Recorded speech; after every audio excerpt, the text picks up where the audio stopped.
Hello. आज हम बात करने वाले हैं about 5 things to do and 5 things to avoid after IVF treatment.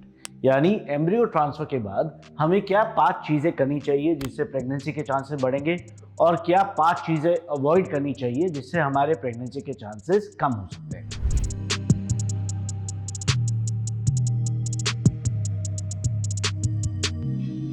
Let's start with the former.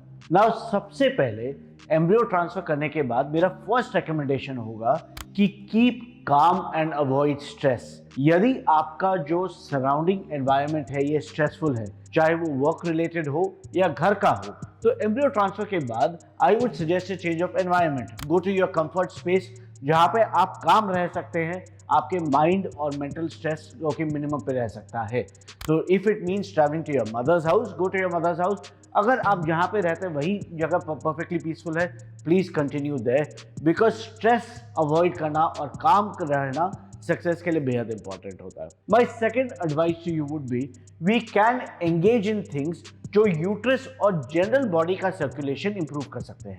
Now things like yoga, meditation, breathing exercises and even acupuncture is known to improve overall circulation body में, including to the uterus and to the baby. and ये चीज़ें में engage करेंगे तो हमारे success के chances ज़रूर बढ़ सकते हैं।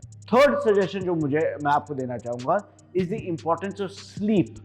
Sleep is very very important for keeping a calm frame of mind. इससे बॉडी में हैप्पी हार्मोन्स यानी सेरोटोनिन लेवल्स भी बढ़ते हैं और इससे सक्सेस रेट्स भी इंप्रूव होते हैं। Ideally after embryo transfer 8 to 10 hours of sleep मैं आपके लिए रेकमेंड करूंगा। Fourth suggestion is we must eat healthy.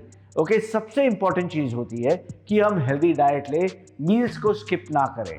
हम जितना जंक फूड अवॉइड करेंगे, चाहे ये पिज़्ज़ाज हो, पास्ताज हो, फ्राइड फूड हो या आउटसाइड फूड हो, ये ओवरऑल बॉडी के लिए हेल्दी रहता है। हम हमारा रेगुलर घर का खाना खा सकते हैं, इसमें कोई स्पेसिफिक रोक टोक नहीं है। ऑफकोर्स अगर आपको डायबिटीज़ है तो शुगर अवॉइड करिए, अगर आप हाइपरटेंसिव है तो सॉल्ट इंटेक कम रखिए। Other than that a regular balanced diet जिसमें salads, dals, proteins, fruits, vegetable सब है इज परफेक्टली रिकमेंडेड। एंड मेरा फिफ्थ एडवाइस आपको होगा इसकी आपके जो मेडिसिन है ये आप टू टाइम लीजिए। आईवीएफ में बेबी को सपोर्ट करने के लिए हमें हार्मोन के मेडिसिन देने पड़ते हैं। ये कई बार प्रोजेस्टेरॉन के रूप में होते हैं, कई बार ईस्ट्रोजन टैबलेट्स के रूप में होते हैं। ये टैबलेट्स टाइम टू टाइम लेने से हम प्रेगनेंसी को सपोर्ट कर सकते हैं। यदि हम ये टैबलेट्स मिस करेंगे तो ये ब्रेक थ्रू ब्लीडिंग कॉज कर सकता है। So these are the 5 things we must do and follow after embryo transfer to maximize our success rates. Similarly, let's talk about the 5 things we must avoid ताकि हमारे success rates कम ना हो। इनमें सबसे पहले मैं रेकमेंड करूंगा कि हमें हैवी और विगरस एक्सरसाइज नहीं करना चाहिए एम्ब्रियो ट्रांसफर के बाद। एम्ब्रियो ट्रांसफर के बाद jogging, severe exercises, Zumba, crunches, abdominal pressure यानी इंक्रीज करने वाले एक्सरसाइजेस, ये हमें अवॉइड करना चाहिए। सेकेंड चीज that we must avoid is skipping medicine. ये हमने ऑलरेडी डिस्कस किया है कि मेडिसिन टाइम टू टाइम लेना हमारे लिए बेहद जरूरी है।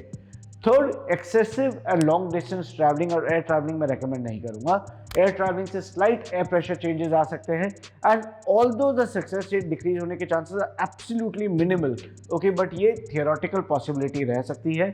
सो अगर आप लॉन्ग डिस्टेंस ट्रैवल अवॉइड कर सकते हैं तो इसको जरूर अवॉइड करिए। फोर्थली, हमें स्ट्रेस नहीं लेना चाहिए। स्ट्रेस लेने से पूरे बॉडी में स्टेरॉइड का प्रोडक्शन बढ़ जाता है, एड्रेनलिन बढ़ जाता है और ये ब्लड फ्लो कई बार डाइवर्ट कर देता है यूट्रस से due to the fight and flight reaction, और इससे भी सक्सेस के चांसेस कम हो सकते हैं। एंड लास्टली, हमें अनरियलिस्टिक एक्सपेक्टेशंस नहीं रखनी चाहिए। पहली बात है, आपने आईवीएफ करवाया है, दैट इज वंडरफुल, बट आपको ये जानना जरूरी है कि no matter what we do, the upper limit of success IVF में 75 to 80% जा सकता है, उससे ज़्यादा जाने वाला नहीं है। Second, early stages of embryo transfer में प्रेगनेंसी के सिम्टम्स हमें एक्सपेक्ट करने नहीं चाहिए। अगर आपको लग रहा है कि अभी एम्ब्रियो ट्रांसफर हुआ है, हमें ऑलरेडी नौशिया होगा, वॉमिटिंग होगा, चक्कर आएंगे, ये गलत है। ये कई बार लेटर स्टेजेस में आते हैं, अर्ली स्टेजेस में नहीं होते। अर्ली स्टेजेस में बिल्कुल एसिम्प्टोमेटिक रहते हैं हम। एंड थर्डली, अगर हमें कुछ पैनिक सिचुएशन हुआ, जैसे कभी कभी अगर स्पॉटिंग हो गया एम्ब्रियो ट्रांसफर के बाद, तो भी हमें पैनिक नहीं करना चाहिए। कई बार वजाइनल मेडिसिन डालने के कारण भी स्पॉटिंग हो सकता है एंड मेजॉरिटी केसेस में आउटकम फिर भी बढ़िया रहता है। तो अगर आपको ब्लीडिंग या स्पॉटिंग हुआ तो भी आप पैनिक ना करें, immediately reach out to your fertility specialist and वो आपको फर्दर स्टेप्स में गाइड करेंगे।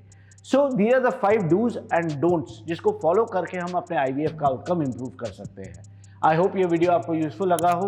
If so, do subscribe to our channel. Thank you, have a good day.